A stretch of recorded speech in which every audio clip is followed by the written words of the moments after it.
안녕하세요. 오늘은 이제 경제 대공황과 그리고 2차 세계대전에 대해서 보도록 하겠습니다. 우리 지난 시간에 이제 1차 세계대전 이후에 유럽 사회하고 그리고 전 세계가 어떠한 모습을 보였었는지 그 이야기 해봤어요. 유럽은 절대로 이제 전쟁 그만하자. 이 1차 세계대전을 겪고 나서 전쟁이 이렇게 무서운 거구나 라는 것을 이제 깨달았어요. 그래서 전쟁을 다시 절대 일으키지 않기 위해서 그 노력을 좀 많이 했어요. 여러 조약들을 맺었잖아요. 문제 해결에 있어서 전쟁, 폭력 사용하지 말자 이러한 조약들을 맺었다고 했죠. 자, 오늘 근데 2차 세계대전, 세계대전이 한 번 더 일어났어요. 도대체 왜 세계대전이 한 번 그렇게 전쟁 일으키지 말자라고 다짐을 했는데 전쟁이 왜 또 일어났는지 같이 보도록 하겠습니다.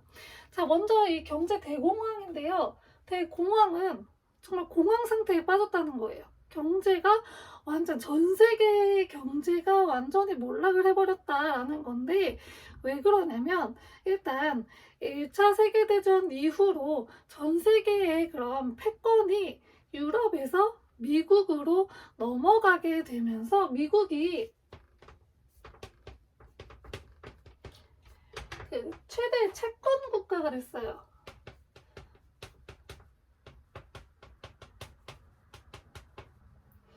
왜냐면 일단 1차 세계대전은 전쟁터가 유럽이었고 대다수의 참여국들이 유럽 국가들이었기 때문에 유럽 내에 피해가 엄청나게 컸어요. 근데 미국은 이제 전쟁터도 아니었고 그리고 미국이 1차 세계대전을 겪으면서 그때 이제 무기를 많이 지원을 해줬어요. 그러다 보니까 그 무기값, 돈 있죠. 이 돈을 유럽에 많이 지원을 해주게 되면서 최대의 채권 국가가 되기 시작을 했습니다. 그러면서 미국이 경제적으로 아주 호황기에 맞이하게 들어서게 되는데요.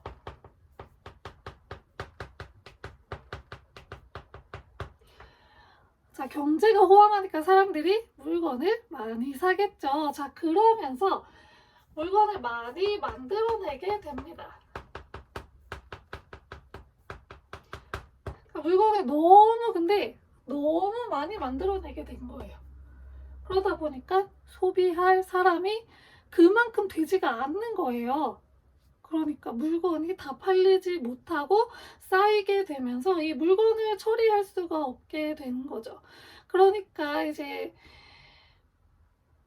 회사에서는 물건을 찍어내는 만큼 돈을 벌지를 못하게 되는 거잖아요. 이 생산 공짜로 해요? 아니죠. 이 물건을 생산하는데 막대한 비용이 들죠. 근데 그 비용을 회사에서 회수를 하지를 못하니까 노동자를 해고하게 됩니다. 자, 노동자 해고해요. 그럼 이 노동자들이 원래 자기가 일을 하면서 번 돈으로 물건을 샀는데 이제 일을 하지 못하니까 수입이 없어지겠죠. 그러니까 다시 소비가 위축이 돼요. 이러한 상황이 반복이 되면서 결국에는 경제가 아주 파탄이 나게 되는 경제 대공황이 찾아오게 되었습니다. 자, 근데 미국에서 이렇게 경제가 무너지게 되니까 그 미국 경제하고 연관돼 있던 여러 유럽 국가들한테도 이 영향이 끼치게 되었고 유럽뿐만 아니라 전 세계 뭐 아시아, 아프리카라든지 그 미국의 경제적 영향을 받지 않는 나라가 거의 없었어요. 그래서 전 세계적으로 이 경제적 침체기에 빠져들게 됩니다. 그것이 바로 1929년의 경제 대공황입니다. 자, 이 경제 대공황을 맞이하니까 각 국가들은 이 경제 대공황을 극복을 해야겠죠. 그래서 일단 좀 식민지를 많이 가지고 있었던 영국이나 프랑스 같은 경우에는 무엇을 하냐? 본국하고 그 자신들의 식민지를 연결해서 이 식민지를 이용한 블록 경제를 실시를 하였습니다. 일단 자국 내에서 물건을 만드는데 자국 내에서 소비가 안 되잖아요. 그래가지고 식민지에다가 물건을 팔면서 경제 순환이 이루어지게 한 거예요. 이걸 이제 블록 경제, 블록으로 묶어가지고 본국하고 식민지, 여러 식민지들을 이렇게 블록처럼 묶어서 그 경제 순환을 시켰다 해서 블록 경제라고 이야기했습니다. 이 영국과 프랑스는 식민지를 많이 갖고 있었기 때문에 이 식민지를 적극적으로 활용을 할 수가 있었던 거죠. 자, 그러면 경제 대공황이 일어나게 된 그 원인이 된 국가, 미국에서는 어떻게 대처를 했을까요? 미국의 당시 대통령은 루스벨트 대통령이었어요. 루즈벨트라고도 하고 루스벨트라고도 하는데, 이 루스벨트 대통령이 이 당시에 경제를 보니까 이 전에 우리 고전 경제학 잠깐 보면서 애덤 스미스의 보이지 않는 손을 이야기했었어요. 그러면서 자본주의 체제가 적극적으로 도입이 되면서 그 시장 경제에 국가가 개입을 안 하고 시장 내에서 자유롭게 돌아가는 그런 시스템이었는데, 그렇게 하니까 지금 이런 사태가 벌어진 것 같다. 국가가 적극적으로 좀 개입을 해서 이 경제를 좀 조절을 해야겠다라고 생각을 해요. 그래서 정말 유명한 루스벨트의 뉴딜 정책이 나오게 되었습니다. 국가가 이제 노동자들 시장 경제에 개입을 해서 법을 만들었어요. 뭐 사회보장법. 사회보장법은 굉장히 그 현대적인 법인데, 65세 이상의 사람들에게는 연금을 지불하고, 그리고 실업자 수당을 또 지급하고, 이러한 것들을 만든 게 사회보장법이고요. 그리고 이제 노동자들의 권리를 좀 보장하자 해가지고 와그너법이라는 것도 만들어요. 노동자들의 단결권, 단체 교섭권 등을 이제 보장한 게 와그너법이고요. 그리고 또 하나 최저임금제도 만들고, 그리고 주 40시간 노동, 이런 것들을 만들어서 이 국가가 적극적으로 시장에 개입을 하기 시작을 합니다. 이것이 바로 미국의 뉴딜 정책이고요. 그리고 이제 실업자가 대량 발생을 하게 됐잖아요. 이런 실업자들이 돈을 벌어야지 뭔가 소비를 할 거 아니에요? 그래서 이 실업자들을 일을 할 수 있게 해주는 테네시강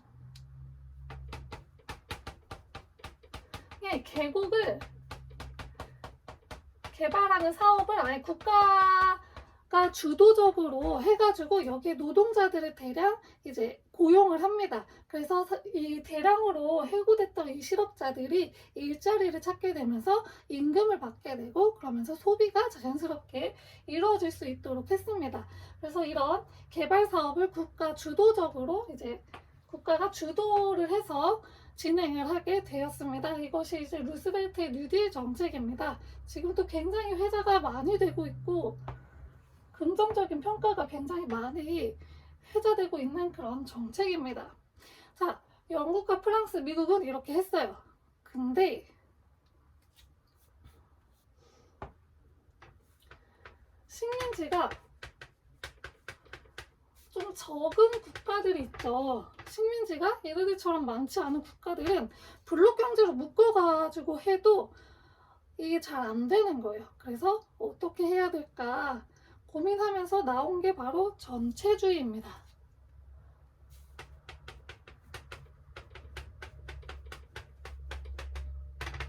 전체주의는 말 그대로 전체, 우리 국가 전체가 하나로 분열되지 말고 하나로 통합을 해야 된다. 우리가 통합이 돼야지 이 경제 위기를 극복할 수 있다 라고 이야기했던 거예요. 대표적으로 이탈리아, 독일, 일본이 있습니다. 자, 먼저 이탈리아 먼저 보도록 할게요.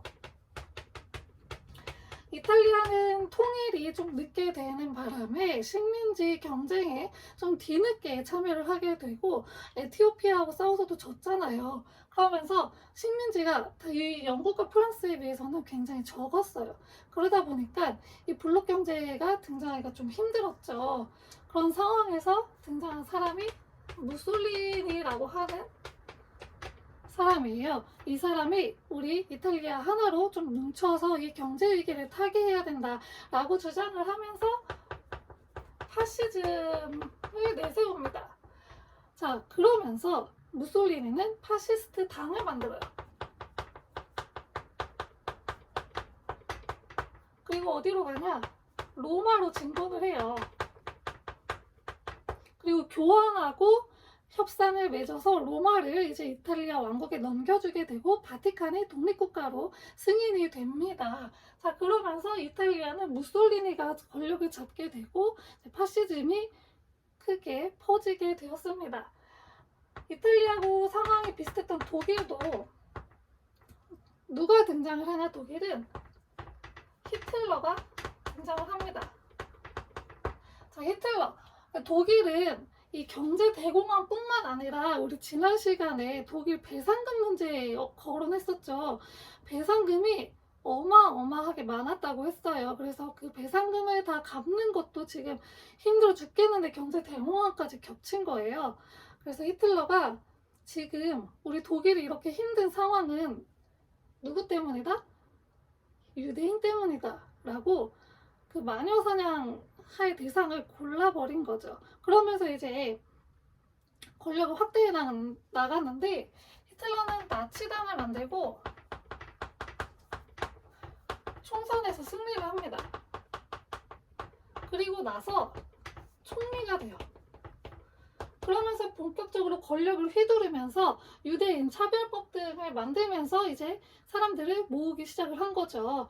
그래서 뭐 니른베르크법, 제국 국적법 같은 것을 만들어요. 니른베르크법은 유대인 차별법이에요. 조부모 중에서 한 명이라도 유대인이다? 그럼 너는 유대인이야 라고 해서 아예 그 유대인하고 게르만 아리아인이라고도 하는데 그걸 완전히 갈라서 버렸어요. 그래서 이때는 뭐 유대인 학살까지는 아니더라도 유대인들을 따로 분리를 시켜서 뭐 완장을 차게 해요. 그 유대인을 표시하는. 그래서 그 사람들을 이 아리아인들하고 그 철저하게 분리를 시켰습니다. 그게 뉘른베르크법이고, 제국 국적법은 유대인들에게 국적을 박탈시킨 법이에요. 그런 식으로 하면서 히틀러는 점차 이제 사람들을 모으기 시작을 해요. 그 국가가 너무 힘들 때는 어떠한 비난의 대상이 생기잖아요. 그러면 그 대상 이외의 모든 사람들이 다 뭉쳐가지고 그 사람에게 이 힘든 상황을 다 전가하면서 비난을 하죠. 그래서 좀 이 힘든 상황을 정신적으로나마 조금 극복하려고 하는 그런 모습들이 보여요. 그 타겟이 된 게 바로 유대인입니다. 그래서 독일 히틀러는 이 나치라고 하는 그 나치라고 하는 당을 만들어가지고 이 전체주의를 굳혀갔습니다. 다음은 일본입니다. 일본은 미국에 의해서 강제로 개항이 된 다음에 깨달음을 얻고 이제 그 점차 이제 정복 전쟁을 펼쳐 나갔는데요. 그래도 좀 이 나라들보다는 뒤늦게 했기 때문에 식민지도 좀 적고 그리고 아시아 지역에 있다 보니까 좀 더 어려웠어요. 그래서 일본 내에서는 군국주의가 등장을 하게 됩니다. 군인에 의해서 이제 모든 국민들이 통합이 되는 전체주의의 일환인데 군국주의가 등장을 하게 되었습니다. 자, 그러면서 일본도 이 경제 대공황을 극복을 해야 되잖아요. 어떻게 하냐? 우리도 얘네처럼 블록 경제 만들어야겠다라고 생각을 해서 일단 조선 있죠. 그리고 조선, 중국을 잇는 이런 블록 경제를 만들기 위해서 중국을 침략을 합니다. 그게 만주사변인데요.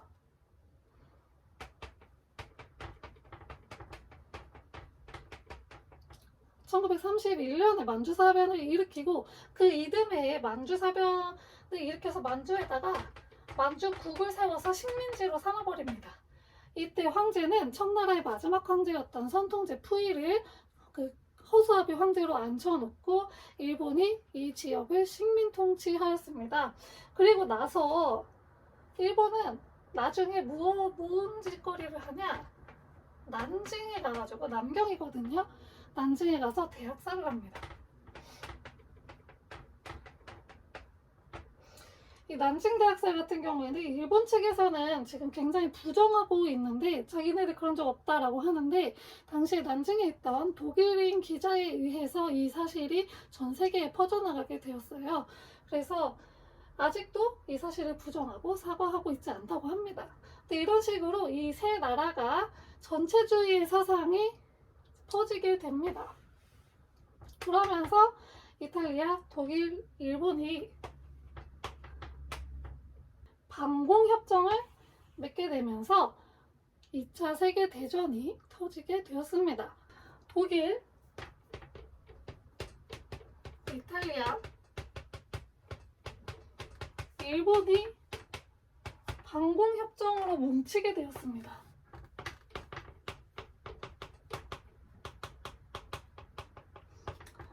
일단 독일은 1차 세계대전 패전국이었어요. 근데 이탈리아하고 일본은 1차 세계대전에 승전국에 들어가 있었어요. 그래서 국제연맹에 가입이 되어 있었는데요. 이탈리아 탈퇴하고 일본도 그 만주사변을 일으키고 나서 국제연맹에서 리튼 조사단을 파견해서 그 상황을 조사를 했는데, 그걸 계기로 해서 일본도 국제연맹에서 탈퇴를 합니다. 자, 그때부터 이미 전쟁의 그런 기미가 보이기 시작을 했죠. 자, 근데 결정적으로 이제 전쟁 2차 세계대전이라고 불리게 된 거는 독일의 폴란드 침략인데요. 그 전에 독일은 폴란드를 침략하기 전에 유럽의 여러 국가의 땅을 조금씩 요구를 했어요. 가장 먼저 독일은 오스트리아를 합병합니다.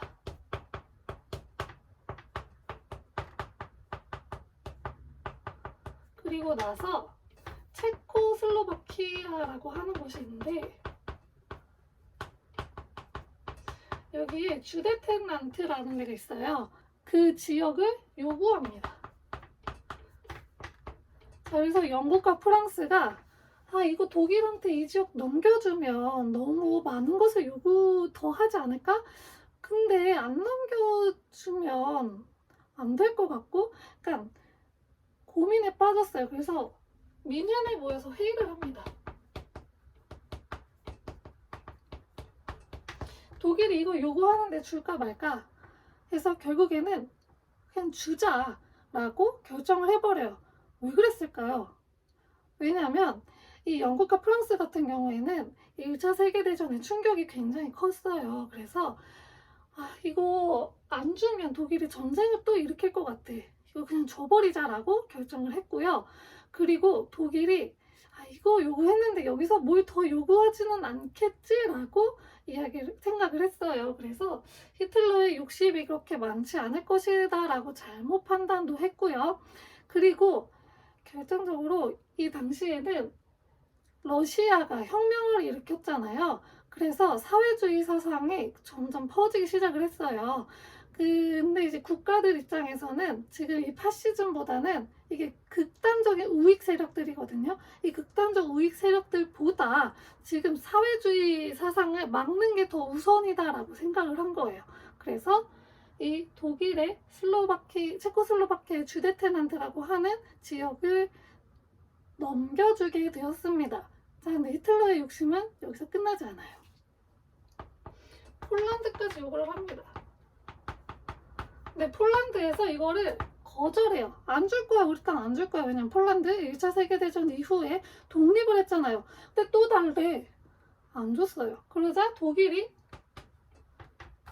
폴란드를 침공을 합니다. 그러면서 이때부터 제2차 세계대전이 시작되었다고 이야기를 합니다. 자, 독일은 히틀러의 나치당을 중심으로 해서 굉장히 끈끈하게 뭉쳐져 있었고, 독일이 기술적으로 좀 발전했던 상태였기 때문에 그 옆에 국가들은 속수무책으로 당했어요. 그래서 대표적으로 이제 프랑스 같은 경우에는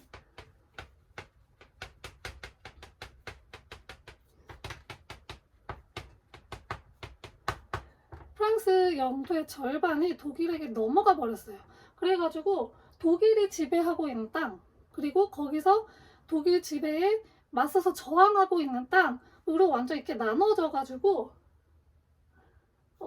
그 저항하고 있는 땅을 비시 정부라고 했고요.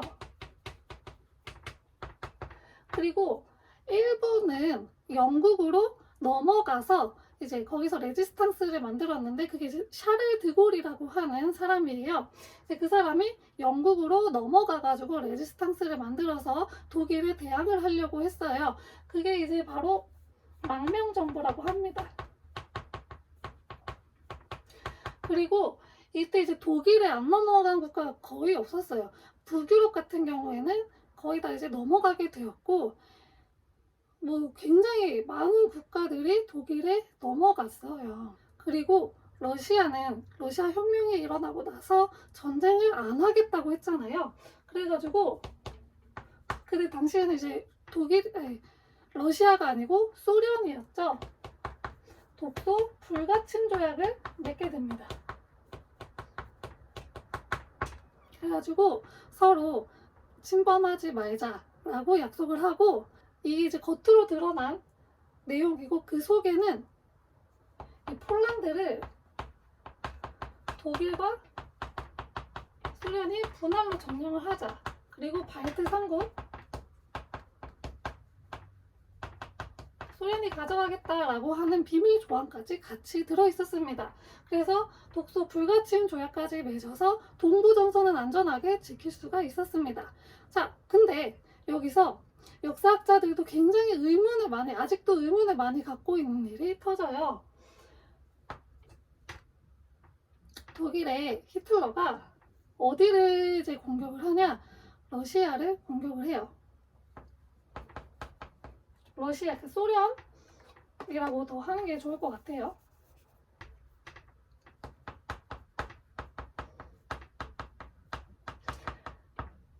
이 소련 공격에는 다양한 이유가 이제 혼합이 돼 있었는데, 우크라이나 지방의 식량을 가져오고 싶었고, 그리고 카프카스의 유전도 확보하려고 했고, 그리고 히틀러가 인종차별주의자였는데 거기에는 슬라브인도 포함이 되어 있었어요. 근데 러시아 쪽은 슬라브족이잖아요.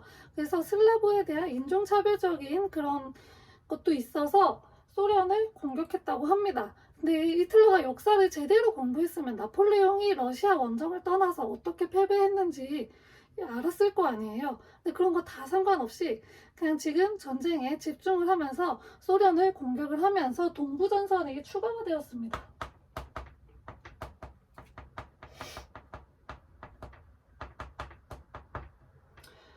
자, 그러면서 조금씩 전쟁의 양상이 조금씩 바뀌기 시작을 했어요. 처음에는 독일이 굉장히 거의 유럽의 전 지역을 이제 점령을 하면서 독일이 우세가 되는 듯 싶었는데, 어디서 일이 터지냐? 태평양 지역에서 일이 터져요. 일본이 일단 미국이 일본이 동남아 지역, 그리고 동아시아, 아시아 지역에서 세력이 커지는 것을 방지하기 위해서 미국이 일본에 이제 뭐 기름 같은 거 가는 거 다 막아버리거든요.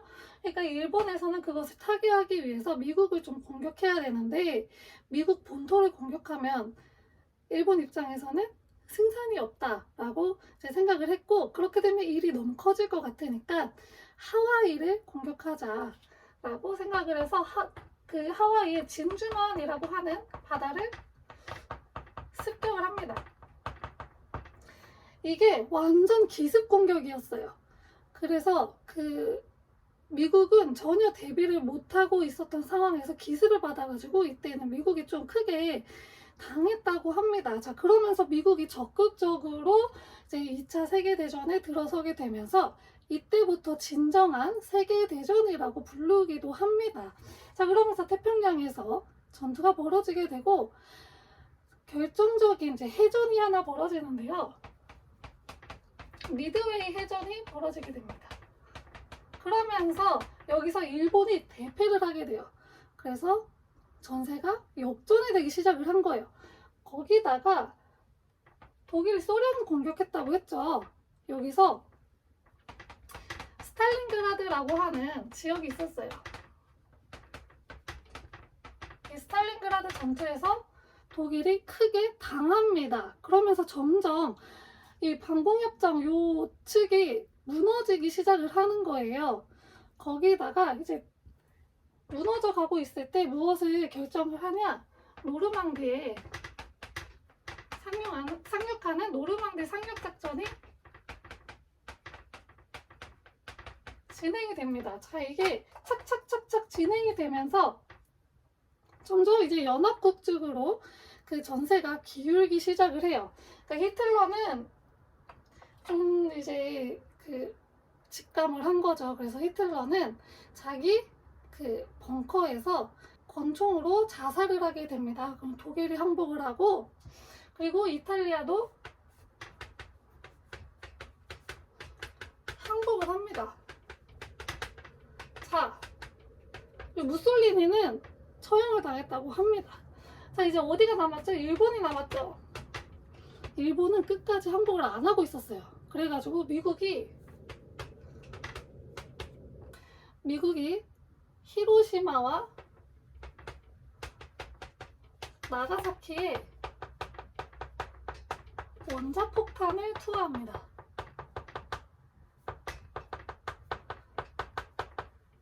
그러면서 일본은 1945년 8월 15일에 무조건 항복을 하게 됩니다.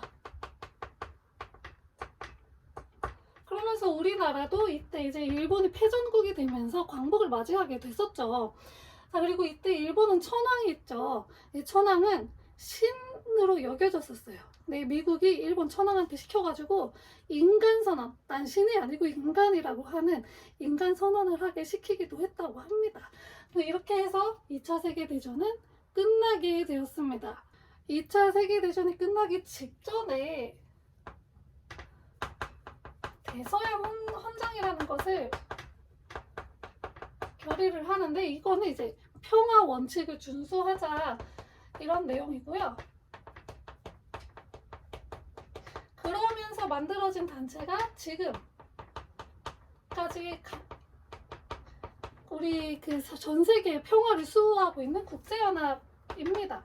유엔이라고 하죠. 이 국제연합이 이때 만들어지게 되고, 그 1차 세계대전 이후에 만들어졌던 국제연맹과는 다르게 무력 제재 수단이 있었어요. 그래서 어디서 평화를 깨트리려고 한다. 그러면 유엔군 있죠. 유엔군. 군인이 있어요. 그래서 군인을 파견을 해서 그 평화를 위협하는 그 세력을 무력으로 제재를 할 수 있게 만들었습니다. 그리고 뭘 만드냐? 안전보장이사회라는 것도 만들고요. 이 상임이사국을 그래서 만들어요.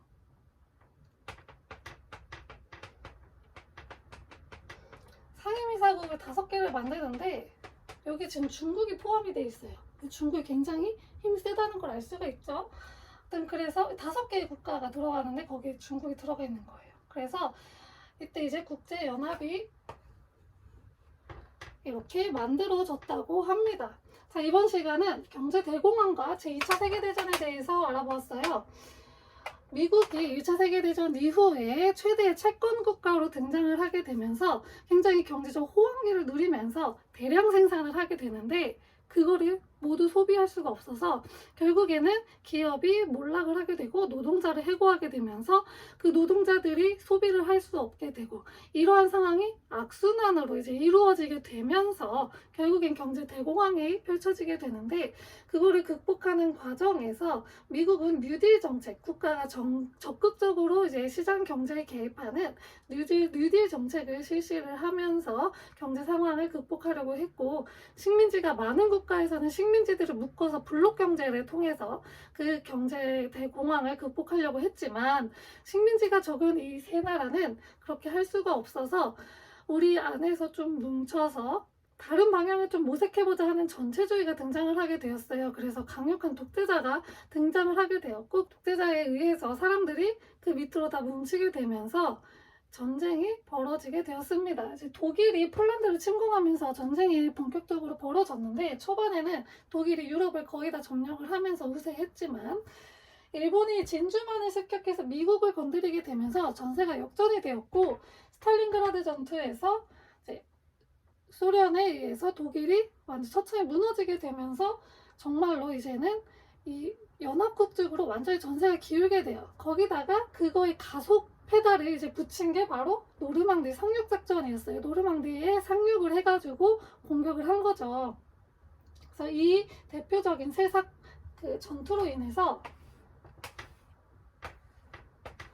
연합국 쪽으로 완전히 전세가 기울게 됐고 2차 세계대전은 끝나게 되었습니다.